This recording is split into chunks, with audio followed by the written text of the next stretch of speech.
Hey everybody, welcome to Let's Talk Divots. I am actually quite excited about this because we have Kelly Tan on the line. Kelly, say hello, please.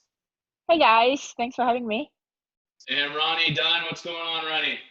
Hey, welcome, Kelly. It's nice to meet you. I'm looking forward to our talk. Yeah, it sounds Uh, good. Same here. I'm excited because I work for Kelly. I get to carry her bag inside the ropes on the tour here. Even though it's only been a couple of events, we hooked up in Australia, and since then, well, we're all going through the new norm of the old COVID crisis. So really excited to dive in and just probe my boss a little bit. So, Cal, let's start off. I'm also excited because you are we've adopted you, it seems, as a Canadian. You're in Canada, you're in Calgary. Tell us about that, please. The weather is horrible up there. No, it's been actually really great. The past few weeks been awful. We're gonna have, double digits this week and next week. And today is actually up to 18. Should be 18 degrees outside right now, but I'm in my basement. I'm a little chilly. And yeah, my boyfriend lives in Calgary, and that's why I'm here. I come here to visit, and when I got the email saying that the Phoenix event was canceled, I booked my flight here right away just because it was way closer here for me to go home than flying all the way back to Malaysia, not knowing if I was gonna make it without stopping for quarantine. Sure, sure. And, Calgary's my adopted home city. I know that the golf courses probably aren't going to open up till May. I've seen lots of information through the National Golf Course Owners Association that they are going to let some courses open. Have you heard anything there? Are you going to get to swing the clubs up in that neck of the woods? No, like I spoke to a couple of the head pros around the area, and they're all not sure, if they're gonna be able to open up. But a lot of them are prepping just because we have such nice weather. So I'm just really hoping that we get to go out, and I feel like golf courses should be able to open. Maybe should let the people walk instead of taking carts, just so nobody is touching nobody, and you should be able to social distancing yourself out on the golf course. I think you'll see a lot opening up soon, just from the people that I've talked to up there in the neck of the woods. So really hoping that you can get out and sharpen the tools for a June Yeah, restart. I don't know how you feel yeah. about that. There's so Well, many I different. haven't swung in 5 weeks, so we'll see. Okay, Well, well, you seem tell to be doing everybody. a lot of work. You're doing a lot of working out there on Instagram. I see every day, posing new poses and really getting your body in shape. Yeah, I love working out, and I love, the program that my trainer's given me without, I don't need any tools, and I just need, a little 6 feet by 6 feet down here in my basement, and medicine ball and some foam roll, and where I go. That's perfect. So are you exclusively at home, or is there any time in the gym, or is that? I mean, this is coming from somebody who doesn't really work out in the gym. Are they all closed as well? I assume so, huh? Yeah, gyms are all closed, and my trainer actually has his gym set up in his basement. I just didn't want to go just because I don't need to go. If I have any question, I just FaceTime him, and I can work out with him that way over FaceTime. And I think I'm fortunate that way. And I like staying home and do nothing, watch a few Netflix series, and cook and work out. And yeah, it's kind of nice to relax. Yeah, some stuff that everybody seems to be really reconnecting with themselves, and that's important as life on the road, gets a little bit hectic, right? No, for sure. To stay on the fitness, I think a lot of the women are going to come back in a whole lot better. Not that they were, everybody's pretty serious out there, but, Hmm. really, really good physical shape. Would you agree? Everybody seems to be taking it pretty serious. Yeah, I think so. I scroll on my Facebook and Instagram, all I see is people working out. So it's kind of nice that way because I feel like, you motivate. I'm motivated that way watching, other players working out and just know that, you're just everyone's trying to stay in shape and try to keep themselves healthy before, before once, the tour opens back up in June and we're ready to go. And is that the motivation? Is that the part getting you out of bed in the morning? Is like, we're gonna get back on tour. I need to be the best Kelly that I can be when we get out there. Yeah, absolutely.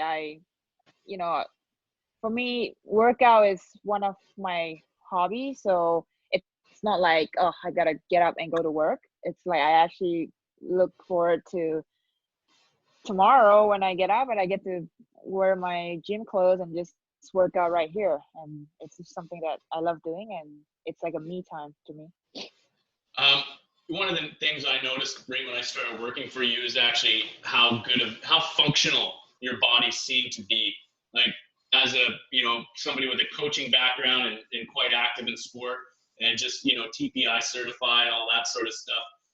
For any listeners, that's Titleist Performance Institute. It's about the functional movement with Mm-hmm. the golf swing and the body, and you just seem like a really well-rounded athlete. Have you ever been through any screenings or anything like that with your golf fundamental movement patterns? Yeah, well, I grew up in a pretty sporty family. I'd say my dad's a big time sportsman, and growing up, I play every single sport I could ever signed up for myself just because I want to skip classes in school. But yeah, I play every sport, and I think that helped growing up. And on the fitness side of things, I work with my trainer, and we don't lift heavy. We lift heavy in the off season.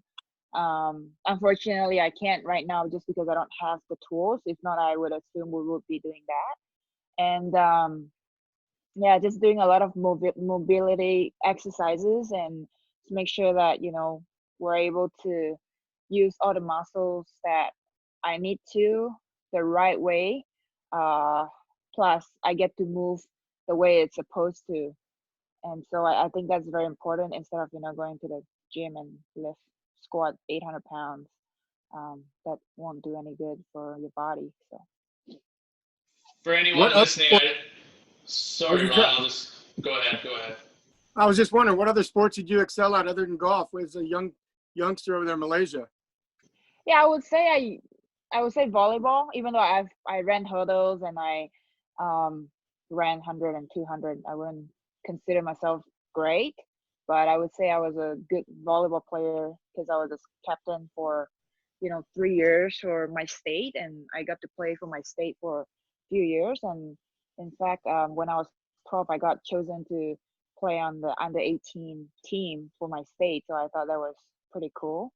um, Wow, at, that's great. at at the age of 12, you see all these big girls and they're like giants, but it's cool that they saw my talent, and I was proud of it, and I love my volleyball team live, and I miss them, but I'm glad uh, volleyball led me to golf.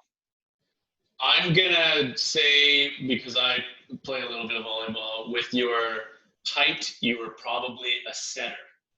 Yes, absolutely. I was a setter. And what was the transition like from team sport into golf sport? Oh, it's very different. I would say both have pros and cons. A team sport, if you wake up tomorrow and don't do your best, your team could still win. I guess that's the pro side of it, and the con side of it is if you're that star player, you kind of have to um, make sure you play well. And for golf, it's all you, and that's what I love about golf, because sometimes I would play on my team for volleyball, and I would think I did everything I could possibly not to let the ball drop, and somehow we still lose. And with golf, it's if you screw up, you screw up. So that's what I love about golf, and I can, after the round, I can just kind of look back and see what I did well and what I didn't do as well, and I work on that, and hopefully the next day I can do better. So that's what I love about golf.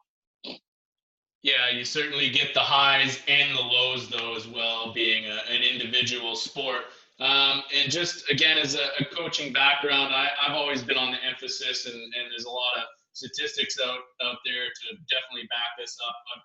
I'm under the, like, judging by, you said you pick up any sport as a kid or a teenager, a multi-sport background. How do you think that helped you when you did transition to golf? Because how old were you when that transition happened? And just to talk about that, please. Yeah, I would say between 12, 13, 14. That's where I play a lot of sports at the same time. And yeah, it does help, just because I think especially for girls, um it gives you that sense of sport. I don't know if that's even a word. I don't know if you understand what I'm trying to say. It's, you get that sense of, the ball sense, or the timing and the rhythm part of things all together. And I think that helps, especially with golf. It's all about your timing and your rhythm, not necessarily, if you're strong, you're gonna hit it far. So yeah, I think. Did I answer your question?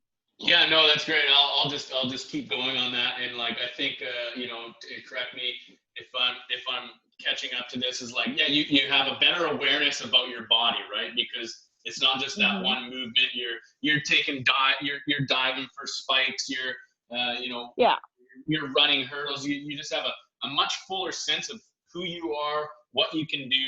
You're falling, you're scraping your knees, you're figuring other things out. So I think your whole awareness is just like that much more, because like you said, when you Yeah. do pick up a golf club, that movement pattern is so specific, the coordination, the agility, the balance in order to hit a golf ball. Right. I read an article where your dad gave you a club and you sat there, hit a bunch of balls, and I think he looked at you and was like, holy shit, you're pretty good at this, and that's just from a Yeah. coaching standpoint. I always wanted an athlete that I'll take a 13-year-old that's played a bunch of sports over a 13-year-old that has been just excelling in golf since they were 6 7 years old. I'd rather take the kid that never touched a club before. Right. Right. I think that was important for. I mean, I'm grateful that I was able to play that many sports growing up, and I love them all. All right, well, let's dive into that a bit then. So, growing up in Malaysia, what's some differences in the golfing growing up there, as opposed to maybe something you might see in the North America? Well, first of all, I didn't grow up in a Ritz-Carlton country club girl. Um, the courses, I mean, not now that when I go home, I don't even want to golf at that course. It's that horrible. So, no offense, but it brings me to who I am today. I do go out and walk 9 holes with my dad, just to bring back memories. But for I today I still don't understand why I fell in love golfing, because like now that I've been over in the States for almost 10 years, I've seen families that introduce their kids to golf, and all they wanted to do is because there's nice fried chicken wings at the club, or there's a fancy pool, or there's a amazing, I don't know, locker room that they can go hang out with their friends. So I think that's a difference. I would also say it's because of where I grew up. I didn't grow up in a big city. I grew up in a very small city, but with a lot of people. Um, it's Batu Pahat. It's down south in Malaysia, and it takes 45 minutes to go around, and there's 500,000 people that lives there. So it just gives you a perspective of how congested the little city is. And it's mostly like a business kind of city, not so much of, you know, people playing sports or anything. But now that when I go back in the winter to visit my mom and dad, I see more kids, not a lot, but more than when I started, that's now golfing. I hope that, people in Malaysia are gonna pick up golf, like kids especially, and because it just gets them out of the house playing their video games, and they can be outside socializing. How is the junior program over there nowadays? Probably not so lot better than it was when you started.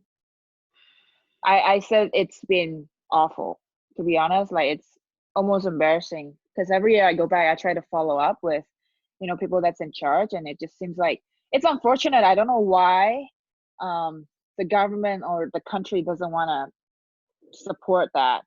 I don't know if it's because they don't see the value or what, because I feel like during my time, my batch was the luckiest, because we got a huge funds from the government, and we got to go to pretty much anywhere in Asia to compete, and we got the best coach, the best trainers, the best nutritionists. We got the best of everything during my time for that 3 to 5 years. which like I was right in it, so I was very, very lucky. Um, but if I were to go back and approach him, I would go, look at what you did in 2000 and I don't know, 2005 to 2010. Like you produced a LPGA player. Like, and back then you only had 20 girls. Like imagine what you could do now. But it's Yeah, it's nothing that strange I could that do is yeah, it's strange that when all of a sudden they have a face on the tour, the representation, the Olympics, all this sort of stuff should really be able to capitalize. So right. hopefully they get that looked after in the future. But let's just stay here for a few minutes longer, because I also, and again, maybe not something that that comes up in 2 weeks of working with somebody, but when I was researching your story a little bit, I saw that you convinced your parents to quit school at the age of 16 so you could concentrate on golf. And when they came back at you with like, that's ridiculous, you said, I will work at my father's, or I will work at the family business. I think that is just Yeah. awesome. Yeah, well, I come from a family of 5 kids and I was the middle child, and it seems to me like whenever I ask my parents that I want to do something, they would say, "Oh, okay, what?" Like they didn't seem to really care. I mean, I know that they love me, but it's not like I wasn't the first child or the only child or the baby of the family that they're like, "Oh, you have to be careful." Like they seems to always be very supportive and just make sure I, make the right choices. And so I remember when I was 15, I won my first national title, and I thought it was really cool.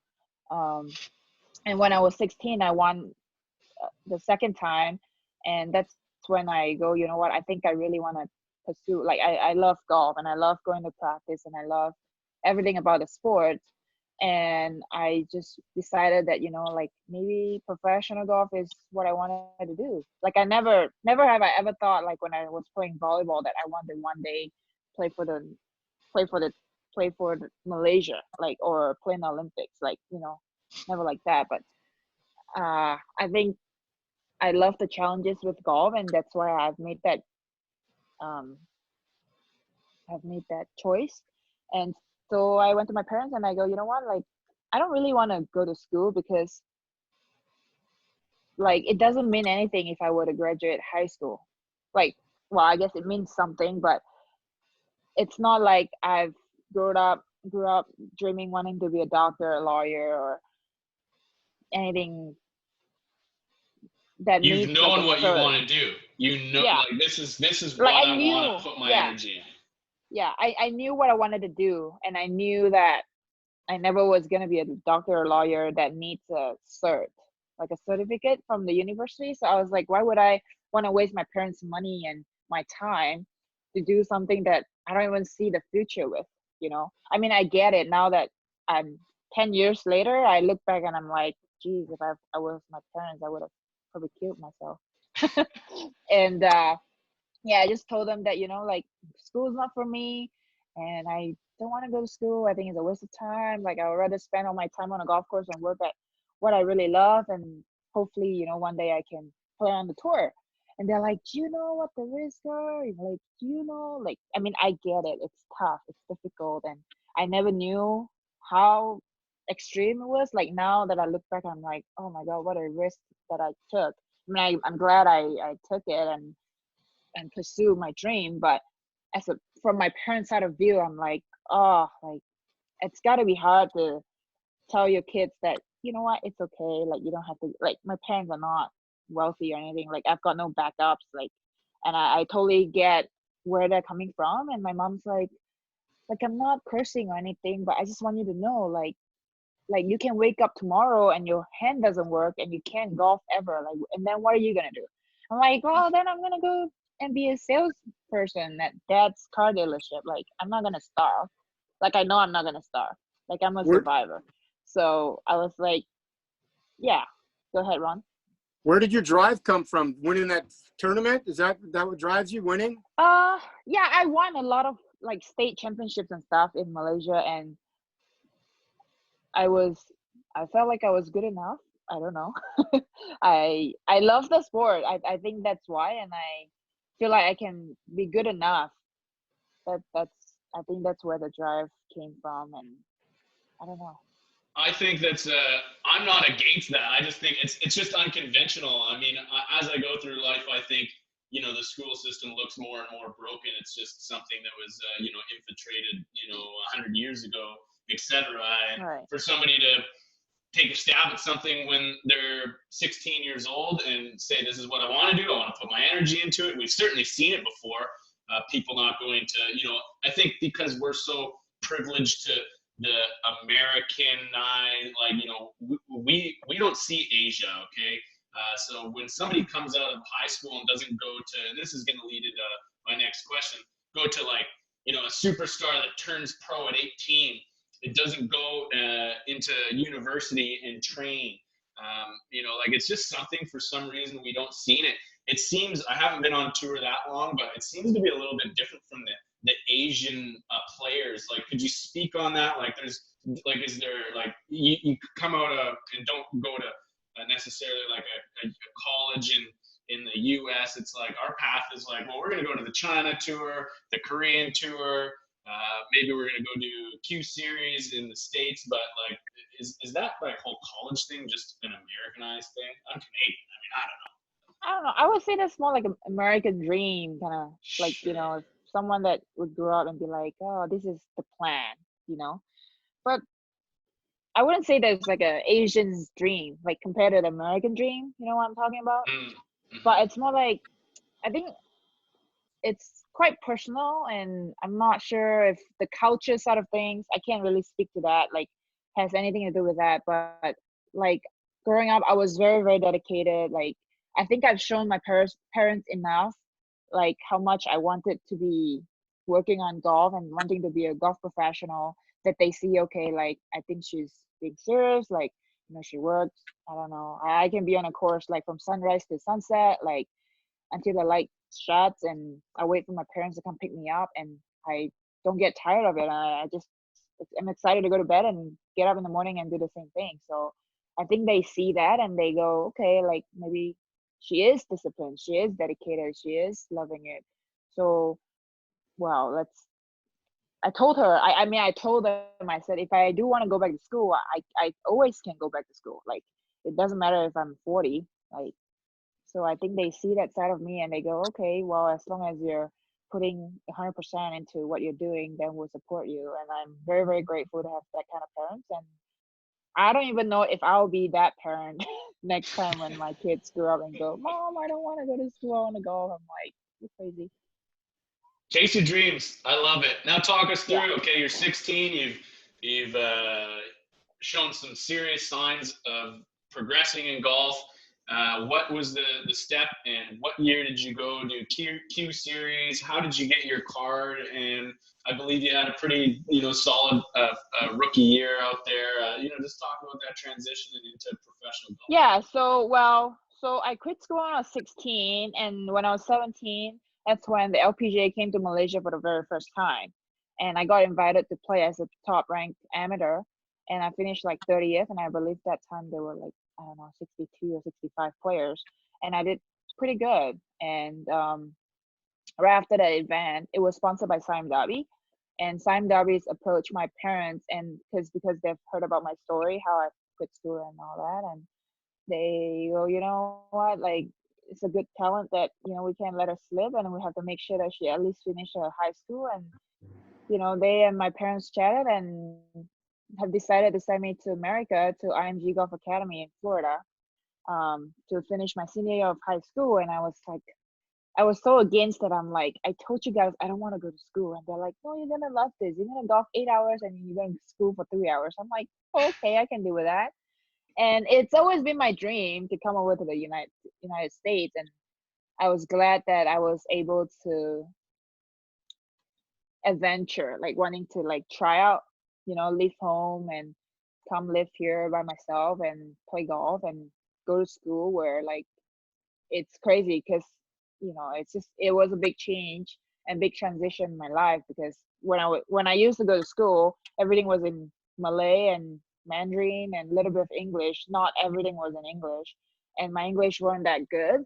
So I was afraid of like how I wasn't gonna be able to keep up in school and stuff. And so when I, finally landed here when I was 17, I had to take tests and stuff, and I was good enough to go and do my senior year of high school. And I graduated, had a fun and very experienced year in IMG, and got to play in all sort of AJGA events. And when I graduated, I got a bunch of college offers, and I was like, no, Here we I'm go. not even gonna go. I'm not even gonna. I told all the coaches, I'm like, don't even waste your time on me. I'm not gonna go. They're like, no, I know you're not gonna come, but just come for a visit. Like, we'll pay for everything. Da, da, da, da. I'm like, no, like, just don't want to waste your money. Like, just go invest in other players. Like, I'm gonna go home and play a couple more years and probably come back to the States and go to Q school. And so that's what I did. I went home and played a couple more years on the national team, played in Southeast Asia games, which is like a mini Olympic in Southeast Asia. And I got like a bronze medal that time, and played in Asian games and playing some World Amateur in Turkey, played a few good events before I turned pro. And I finally told my parents in 2013, I'm like, all right, where's my college funds? Here's when I need it. I need to go to Q school. Here's how much I need. I did up like a spreadsheet of how much it was going to cost for each stage. At that time, it was 3 stages. And yeah, so went through the first stage, flew here by myself, like, just to prepare and play it. And good enough to make it. It wasn't the top 10 or 20, I don't think. And then did the same thing for the second stage, and I didn't play amazing. I played good enough again to advance the final. And so when I went home, I'm like, all right, like, I guess I'm gonna go to my final. Like, I had no expectation entering Q school, because I told my parents that, like, I just want to see where I stand. Like, I have enough. I've waited enough to, and I've played so much in Asia, and I knew where I stood there. I just never put myself in like a world stage. A You know what I measuring mean? stick, essentially. Like, Yeah. it's like, So let's go to Q school, let's measure ourselves, because this is the right. premier tour in the world, and see how we stack Yeah. up. Yeah. I mean, I never even thought about playing in China tour. Like, that was never in my head. I told my parents, if I don't make it to the LPGA, I'll play the Symmetra now. Like, America is where I want to be, like, period. So I came over here in for the final stage, and I played really good 4 rounds. Not amazing. I think I was probably couple 3 under par, because I shot 3 under par for 4 rounds, and there was a cut, and I made the cut, and I was probably like 30 something position, and I knew you have to be in the top 20, but I didn't give myself a whole lot of pressure, just because I just want to see where I stand. If I make it, it's a bonus. So my mom was with me and played the final round, and I don't even remember.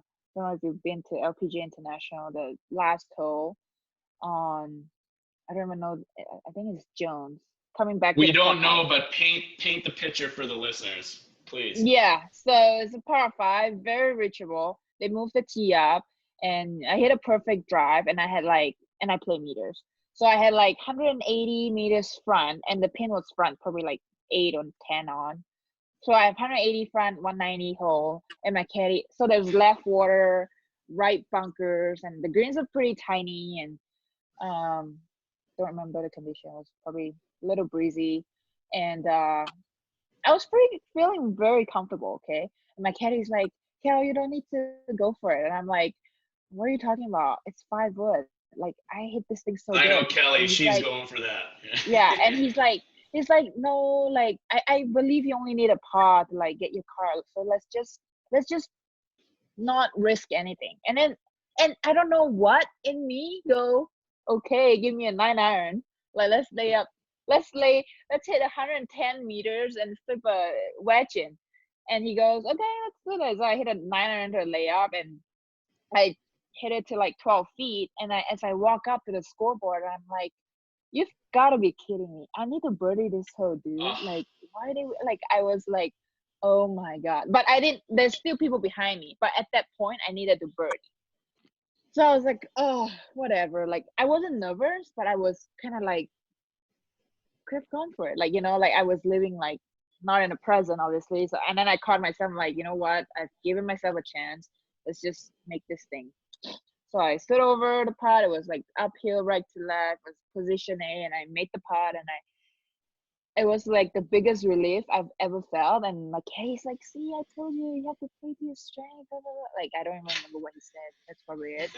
And then I ran over to my mom and gave her the biggest hug. And Marty, the official at the time, came to me and he goes, "Oh, congratulations, Kelly. Like, I know that you're playing as an amateur, but I just need to make sure that, you know, you're going to take this status, your full status onto 2014 LPGA and declare as a profession." I'm like, I declare. I was like so excited. And so yeah, and it was like probably 1 or 2 o'clock in the afternoon, and my whole family were up watching, and they were all like calling me, and like my dad was so happy, and he's probably bawling, but I don't know. So yeah, it was a really happy day. And yeah, from there and going to my Can I first just rookie year on intervene the there LP. for a sec? Yep, go for it. I'm fired up about that story. That, like, if that doesn't get you motivated, like, because you hear so many stories where they like bogey or double bogey 18 to miss their Right. card, you know. So Mhm. stepping up and making birdie, and just like really from a young age, following what you want to do, going to the States, going into Q school, and just like, I don't want to say like get narrow-minded, but you know, tunnel vision to what you wanted to achieve. Is there anything that you could, you know, say to the people out there, or young players, young girls listening, about just like focusing on what you want and achieving something like that?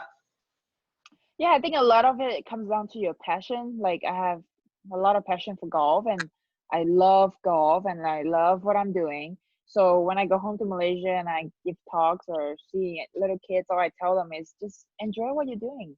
If you're not enjoying it, then don't do it. Like, why do something that you love? So I think that's the biggest thing that parents miss to realize. They can't force their kids to playing golf just because they want them to be the next Brooke Henderson. You know, that does not happen, because I'm sure Brooke didn't grow up with the parents forcing her to hit golf ball in practice. And it comes down to yourself, that you want to do it yourself, and you're hungry for it, and you have passion, and you love it, and you enjoy it. And I think with all that, you should be able to achieve what you want to do. Awesome words there. Sorry for interrupting you there, Kel, but I just thought Yeah. that was a really good point in that. So you get on tour and just continue, please. We're loving this. Yeah. In 2014, I started my first tournament as a rookie on the LPGA in the Bahamas. I remember. I stayed in the fancy hotel. It was really expensive. It really hit me there. And I'm like, God, like every week you spend about $3,000, okay? Like 2,500 to $3,000, including your caddy, your flights, your car, your hotels, and your food. Like I was like, what? Like I have to make the cut. Like I have to make the cut just to break even. Like at that time, I mean, I was very fortunate. I have a sponsor, and had a sponsor at that time, and you know, my expenses were taken care of. And so it took a lot of pressure off, for sure. But you know, along the way, I met a lot of friends on tour who does not have support. Some even took out loans, and I just hear those stories, and I go, you know, maybe those were true. Like people that sleeps in the car and drives to the next tournament, not necessarily on the LPGA tour, but I'm sure on other Metro tour, people does that. And yeah, that Bahamas event really hit me, as I guess being an LPGA tour player is not as glamorous as it seems on TV. And but I still love it. I made the cut on my first tournament. I think I finished probably like 40 something, 50th, and I got my first paycheck, and that was fun. And yeah, it wasn't a great year in 2014. I was very inconsistent. It was a big learning year for me. Just to have to travel and figure stuff out, make sure I'm organized, booking things, and make sure the dates are right, and choosing events when I need to play, and when my body's telling me that, you know, I need a break. And yeah, fit between tournaments to go see my coach. And Yeah, a lot of things, and I missed a lot of cuts. I think I played 20 events and I missed probably 14 cuts, made 7 cuts, and in the summer, and I think it was July, I played in the Toledo Marathon Classic. I think at that time I was like 120 something, 130 on the money list. I needed like a good week, and I was just so sick of like missing cuts and searching and trying to figure out what's wrong for like 6 months. And that week I just go, you know what? Like I get to where I am because I was good enough. And I need to just go and play golf, and it's like not play afraid, and just play and see what I could do, right? And I went out and played amazing, and I finished fourth, I believe. Mm. I needed to birdie my last hole to put myself in the playoff, but I bogeyed.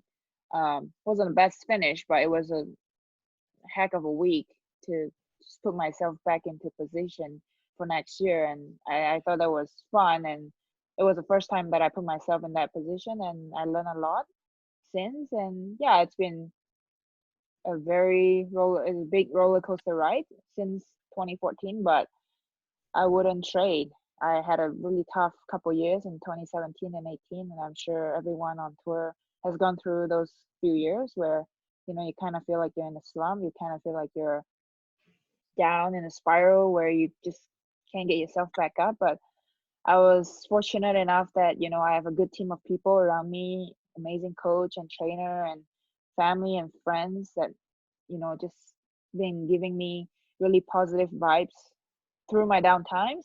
And yeah, just trying to find that little something that's in me that keeps myself fired up and wanting to get up in the morning and go work and play good enough to get myself back on the LPGA.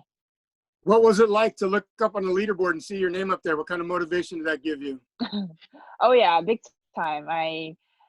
You know, and again in 2017 and 18, I had the worst.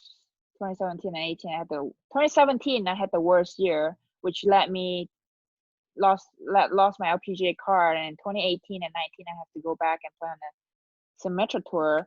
And 2018 was a year that was horrible. That I would think a lot of people would have quit, and I don't know why I didn't quit. That question came up to me many times, but I just knew that I was good enough, that I was aware that I was in a spiral, and I was aware that, you know, this is something that everyone has to go through. Yes, some days I wake up and I go, I don't deserve this, but I'm so happy that I was able to go through those tough couple years, because if not, I wouldn't be so appreciative and what's the word I'm searching for? Just appreciative of Yeah. just being on the LPGA Tour. I just felt like wasn't a fluke in 2013 when I got my card, but yes, I didn't give myself a heck of a lot of pressure. Then when I went back to Q school last year, it was pressure times 1,000, when you know that's your job on the line, that's what you have to do, and you can't make a mistake. Like 2013 Q school and 2019 Q school is for sure two different mentality going into the event. But yeah, I'm just happy that, you know, hopefully I'm not ever gonna go through that again. But if I do, I know what it feels like and what I have to do to get myself out of it. Do you Well, enjoy you're that feeling of pressure? Do you enjoy those nerves, or is it something you're Oh kind of shy? yeah, that's why I play golf. You If like? not, I would have gone back and played volleyball, where I can rely on other people. But that's what I love about golf. It's that pressure that you have to do it at that moment, and it's all you and your caddy. So How's your memory? Do you forget bad shots and leave them behind you? Hold last hole, let it go. yeah, I mean, I wouldn't say I'm a robot type where I can just go, oh yeah, it was a bad shot, let's move on. Like sometimes I do linger for a couple shots, but I do try really hard to fight that and try to look at the positive and find a little drive in me that make that go away and create another good shot, I guess. What kind of relationship do you want from your caddy? Do you like someone to uh-oh. motivate you, get you in there? Do you like someone to just sit back and carry your bag and give you the numbers? I think a little of both. Not every time I don't need a pet talk. I hate the pet talk every time. Like, sometimes I do need just me to just vent it out, but sometimes I do need a pet talk. So I guess it's a relationship where, you get to know each other, and that's when he will know, okay, here's when I can step in and I can say, okay, Cal, let's get it back, or he will let me go the next time, or it's something that he has to know me. Like, I can't say, can you give me a pet talk now? Like, what I'm saying. So yeah, no, I think Casey is doing a great job in the 2 weeks that we get to work together, and yeah, I'm sure there's a lot to learn about each other. We're really hoping to develop that relationship. I know both of us are sitting in the same opinion with that, and we, 2 weeks is not enough, and we really, really are itching to get back. I can't wait. So just about, okay, we're just trying to move on here, but I mean, you're a totally different human from, your first Q school to your next Q school. You've gone through so many ups, downs, challenges. Like, for sure you're a different person. Your outlook is not ever going to be the same. You went from being like a kid essentially to, a woman, right? So you lose your card. You go back and you win on the Symetra Tour. Now, like, that's your first professional win. Is that correct? No, I actually won twice in Malaysia so I won twice in 2019. In January in Malaysia, I played two professional events in Malaysia before I came out, and which gave me the biggest boost of confidence from what I went through in 2018 and 17. And yeah, it gave me a very good confident boost going into 2019. And I mean, I think I played really bad in my first event on the Symetra. I think I shot like, I don't even want to say it. I shot horrible.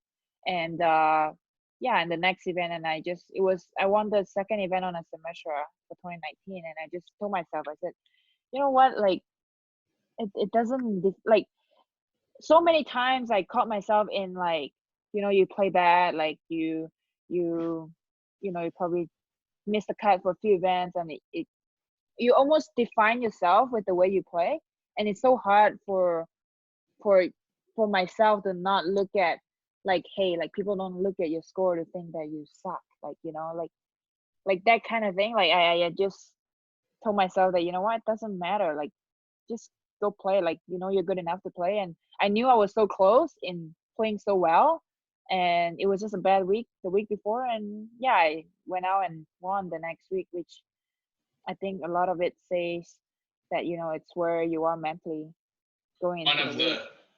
One of the kind of consistencies we've been hearing from this podcast is, like, from a lot of the ladies, is you're not your score, right? Like, people aren't judging you by missing the cut. People Right. don't really care, right? Like, you're coming home, you're still Kelly, you're still that awesome person picking up the kids after you're around, smiles on their faces and your faces. It's just like, golf is what you do. It's not who you are, and that's something that we've really been hearing. Yeah, but it's tough because you do this every day and you get caught up in it. So I think it's tough that way, but yeah, you just gotta constantly keep telling yourself that, that's you're not that. Sorry, would you say that losing your card then and coming back is like a failure that's helped you get to where you are then, and you're ready to move on? Like, what's that motivation like? Oh, absolutely. Like, again, like, I'm gonna say that, I would think many people that if they will have to go through the 2 years that I went through, I would say 90% of the people would have quit. But it's just something in me that I know that wasn't good enough, and I knew that I could be better, and it's what keeps me waking up in the morning and go, okay, I think I'm like, just looking at little things, like little goals that I set every day, and go, okay, like, okay, I'm having trouble with my driver. Like, I can't hit it on this planet. Like, what's wrong? Okay. So you go, and I didn't search for drivers. I stopped searching for drivers, and my coach told me to not practice driver. I thought that was the best advice he's ever given me. He's like, when you finish your round, don't even hit drivers. Even though driver was what caused you around today. Like, don't even like think about it, because eventually it gets in your head, right? So yeah, I just keep doing that. And uh during the off season, I didn't pick up my club for almost 2 months, and I thought that was the greatest thing. Like, I waited, because I've had two bad years, so it wasn't like, oh, I'm so excited to like go play golf. Like, I just wanted a break, and I thought those 2 months were the time where, I get to spend my family, I get to not think about golf, I get to work out, and I get to just relax. And one day I go, okay, I think I'm ready, and you go play, and you're like, okay, maybe I can golf again. And that's when, your happy juice come back, and you go, okay, yeah, let's go work on this and work on that. And eventually, you just find a little motivation that gets you back. Like, everyone's different. Whatever I say doesn't mean that it will motivate you, but it's just something in me that tells me that, just keep working, you'll be fine. I want some of that happy juice. It reminds me of a quote, just hearing your perseverance is, it's not the size of the dog in the fight, it's the size of the fight in the dog. And I think Kelly Tan's Right. got a lot of fight in her, right? Okay, well, let's move on, Kelly. I got another question. Again, so one of Ron and I's mission statements with this podcast is like, we're really, really enjoying this. And when the thing about the LPGA is it's so international, all right? There's so many different countries represented. When we go and Google you, or we had Gabby on the show last week, like, we need to be in those countries in order to gain information. And now when this comes out, there's going to be a podcast on the internet, and people will be able to see the Kelly Tan story. What story I wasn't able to find was the Cinderella story of you quite recently being in like, we don't even know what it is. I think it's a Korean version of the Big Break. I couldn't find any information on it other than some hashtag stuff.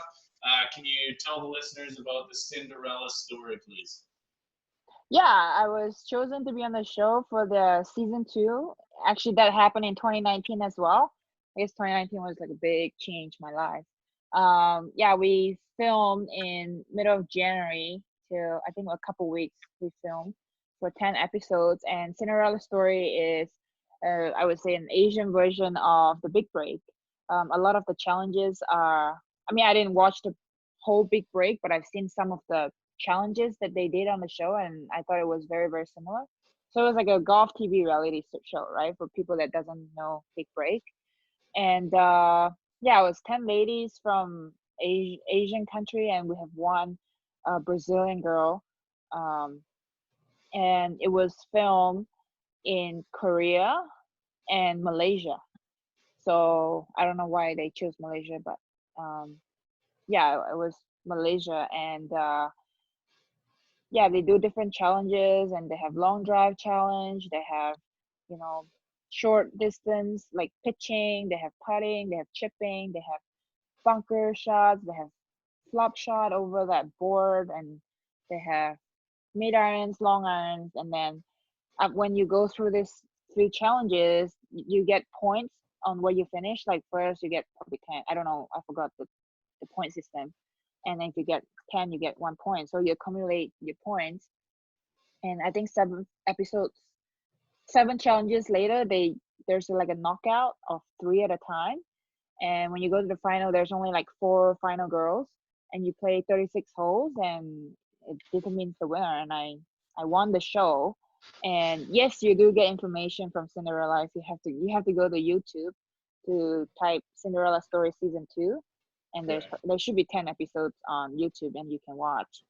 And yeah, it was it was not like competitive golf, but in another way it's competitive because you're trying to finish high up.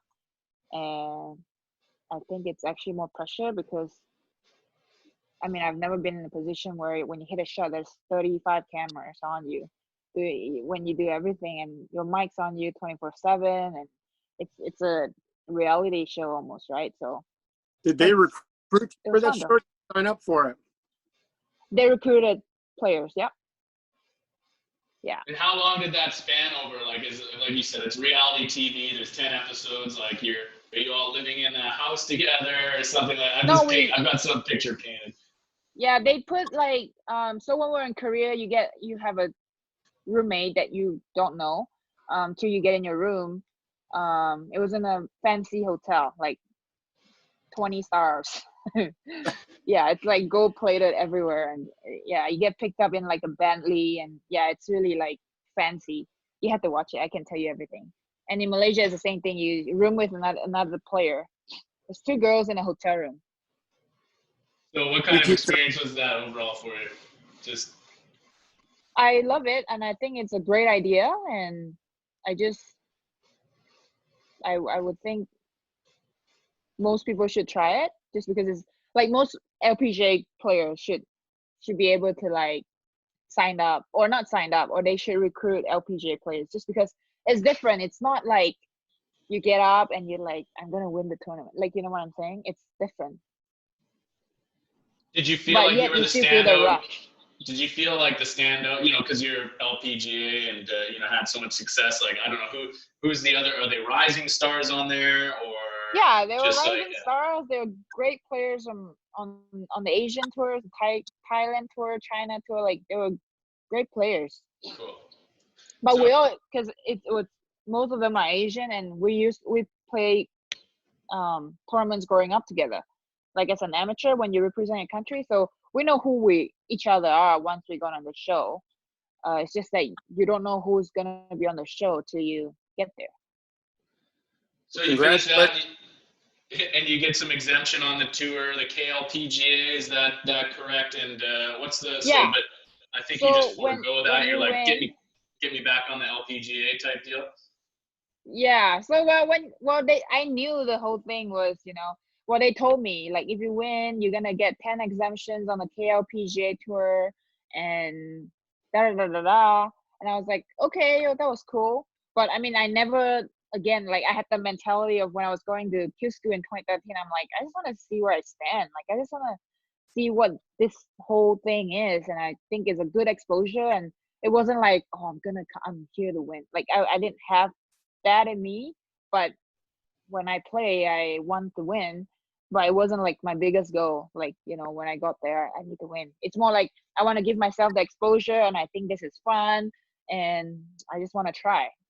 And of course, when I won, they're like, here you go, it's the 10th LPGA tour start. And I'm like, that's not my dream. I'm going to play on the Symmetra tour to get myself back on the LPGA. And they're like, oh, they were like so stunned when I said that. They're like, do you know how many people would die to be in your shoe? And I'm like, do you know how many people would die to be in my shoe? Yeah. And then I Yes. go out and I won my second event, because I was like, well, let's see how my season goes. Because if between weeks, if I have weeks off, I'll go over and play like a few events, but I can't commit to 10 events, right? And so the producer or the organizer was like, okay, like, keep in touch. And as soon as I won my second event, I'm like, I'm out, guys. Like, I'm way into the, like, I can't give any weeks up now on this Metra, just because I want to keep my rankings up. And I mean, they were very understanding, and I was grateful for that. And yeah, it was a fun experience overall. I read today that the Korean tour is projecting to go back and play in the middle of May. Just food for thought. I don't know. Just Yeah, I think in Asia they're doing a good job in controlling the virus and having their movement control order in place. And yeah, I I wouldn't doubt that, but it will make me jealous. me too. Well, Kelly, we're so gracious with your time, and I swear we only have a few more questions here before we wrap up. I guess I'm wondering, like, which people or activities when you're on the road and you played 3-4 events in a row make you feel most relieved when you get home from the golf course or like a long stint on the You mean like which tournament that I go? road? No, so when you've had a lot of time on the road and you're looking forward to something else, like what do you want to do when you get a time off, or who do you want to see? What gives you a bit of a stress relief? Yeah, well, I wish I can just fly home to Malaysia for a couple hours, but the flight's way too long. But I'm grateful that I get to, just FaceTime my family whenever I want. And that helps a lot, that, I don't feel like I have to physically be there. As much as I wish I could. Mostly when during my weeks off, I probably golf a couple of fun rounds with my friends here in Calgary and work out with my trainer and hang out with my boyfriend and do nothing, watch Netflix. Because I don't get to do that when I'm on the road. Like, because I usually try and stay with host family. So after golf, I go home and I play with the kids and we have dinner and catch up. And I don't really have time by myself, really, unless I go and do my nails or do my hair, like the one odd week or one odd day, really. But when I do come back to Calgary, um, I try to do all that kind of stuff and try to relax and watch Netflix and TV. Because people We're always not. ask me about TV series, and I'm like, don't even tell me because I don't watch TV, and it's kind of embarrassing. I'm the same as you. I've watched 2 movies in this whole time of quarantine. I don't know. I'll read a book or something. But we're not really famous for cuisine. But is Dusty making sure you have a healthy dose of that Alberta beef up there? Oh yeah, we love our steak up here. But because of coronavirus, we've been ordering a lot. I mean, I shouldn't give them so much advertisement right here. But I've ordered a lot from HelloFresh and Good Food and Chef's Plate. I don't know if you've heard about them. It's like I Blue ordered Apron. my I ordered my first Good Food box. It's due to show up on Friday. So I'm curious. I've heard a lot of good reviews, but I'm a bit of a foodie, and I also like to cook a lot. So I really need to judge it for Yeah. myself. The I'm so quality. I would tell you I'm a big foodie, big time, and I love food and I do judge about, how good they are, and I've ordered from these 3 companies and they're amazing. I have not have one meal where I go it's not 10 out of 10. So I do Wow. speak very, very highly of them, and I might keep ordering them when I get on the road just because like I can just change address and have them send it to my next host. I mean, most of the time they cook for me, but if I do stay by myself, I guess I would do that. Like I love. I don't know why I haven't done that, but I'm glad that I got to do it while I'm like during this time because I do look forward to like, oh, it's 5:30. Let's go make dinner. Let's see what we want to make. Kelly That's Tan's amazing. food blog. I I love know. laksa. I just laksa from maybe I said that wrong. Malaysia. There's nothing like it. If you get a proper one, it's unbeatable. Okay. Okay. Well, maybe I will ask my mom for a recipe and you can make them yourself. That sounds good to me. I just got one more question. I don't know how you're doing, Ronnie, but what's something absurd or quirky? This hasn't come out yet. I haven't got to probe you enough. Something absurd or quirky on the golf course.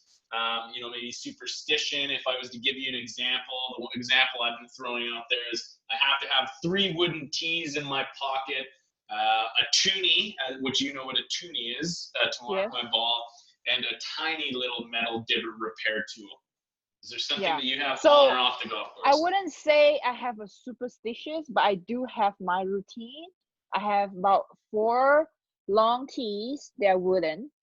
I have a repair tools that's I guess you know whatever you just mentioned just now. Divot repair tool?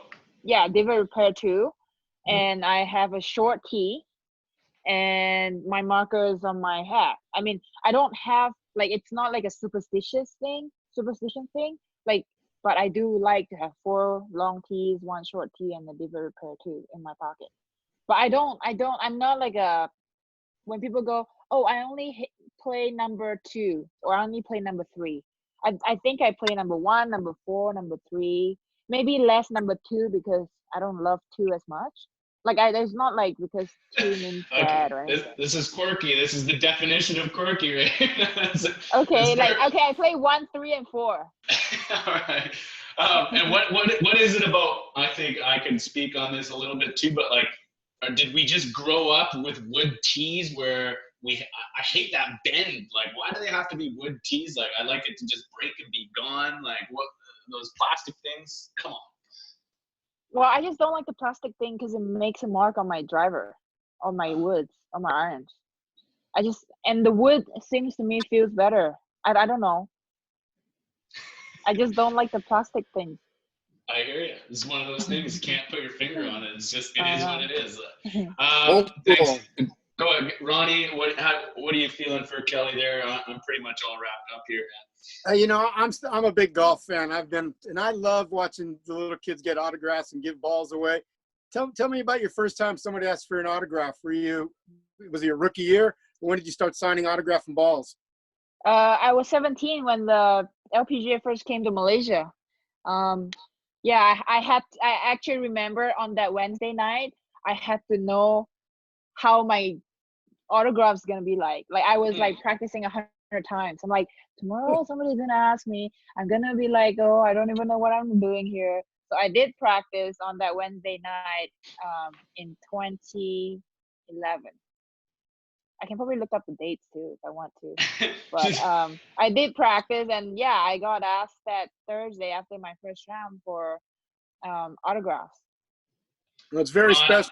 Very special what Yeah. you do for fans. We love it out there when we get a ball. I still love collecting balls and autographs myself. So I'm a big fan outside the ropes. We appreciate you doing that.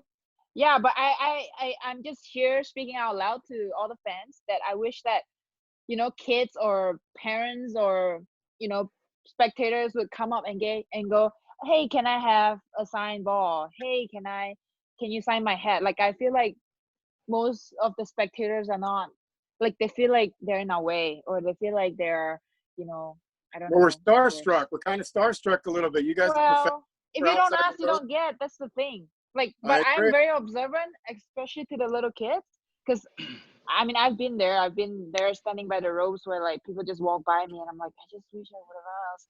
Like, so when I see kids and they look at you, you kind of know. I'm like, would you like my autograph? Like, you know, if you Sure. asked, I would have given it to you. And would you like a ball? Would you like a glove? They're like, oh yes. And then that's when you know there's like 30 kids around you. And you're like, sorry, I'm out of all the balls and gloves. That's wonderful. And I'll touch on that just a little bit more. First of all, I hope, well, maybe I don't hope, but that I have to practice my signature to give out autographs one day. That'd be really cool. But one thing I observed in Australia with Kelly, especially, you know, we had a couple bad days, but there's this one specific moment, and I just want to tell the listeners when.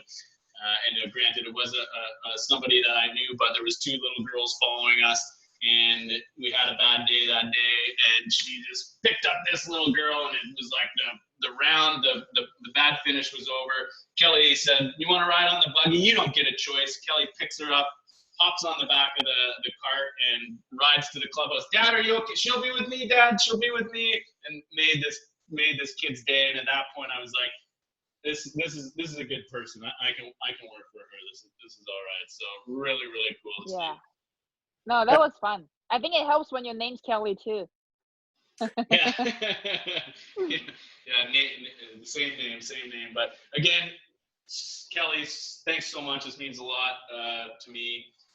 Really, really feel like I know you even that bit more, which is great. I really hope we can get going in Arkansas again. Only the political climate will be able to see what happens with all that.